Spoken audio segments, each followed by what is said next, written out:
নমস্কার, আমি তুহিনা। আজ একটা সিম্পল রেসিপি আপনাদের সঙ্গে শেয়ার করব। আজ আমি আপনাদের বানিয়ে দেখাবো আলু ভেন্ডি ভাজা। চলুন রেসিপি স্টার্ট করি। কড়াই জেলে নিলাম। এখানে কিছুটা আমি সাদা তেল ইউজ করব। আমি রেসিপিটা সাদা তেলে করছি। এখানে 4 চামচ আমি সাদা তেল নিয়েছি। তেল গরম হয়ে গেছে। আমি এরপরে হাফ চামচ কালো জিরে আর হাফ চামচ গোটা জিরের ফোড়ন দিলাম। এখানে বড় সাইজের একটা আলু চৌকো চৌকো করে আমি কেটে নিয়েছি, ওটা দিয়ে দিলাম।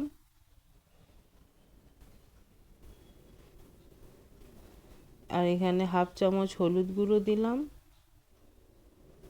দিয়ে একটু ঢাকা দিয়ে 2 মিনিটের মতো কষিয়ে নেব। দেখুন, এরপরে 1 চামচ আমি লবণ দিয়ে দিলাম, দিয়ে নাড়াচাড়া করে এটা একটু ভালো করে সেদ্ধও করব, তার সঙ্গে ভাজাও হবে।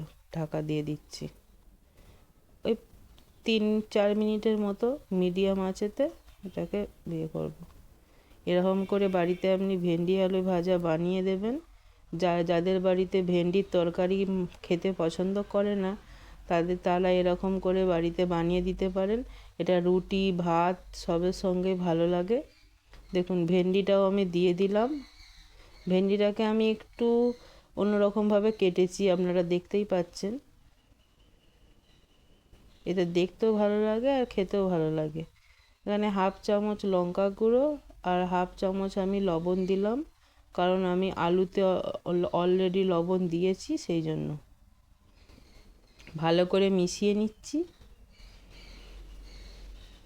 দিয়ে এখানে 1 মিনিটের মতো ঢাকা দেবো, কারণ ভেন্ডিটা তো একটু কচি কচি ভেন্ডি, ওগুলো তাড়াতাড়ি সেদ্ধ হয়ে যায়, নরম হয়ে যাবে।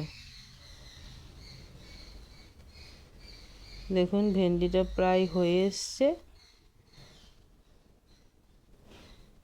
এরপরে আমি 1 চামচ পোস্ত দিয়ে দিচ্ছি, পোস্ত দানা।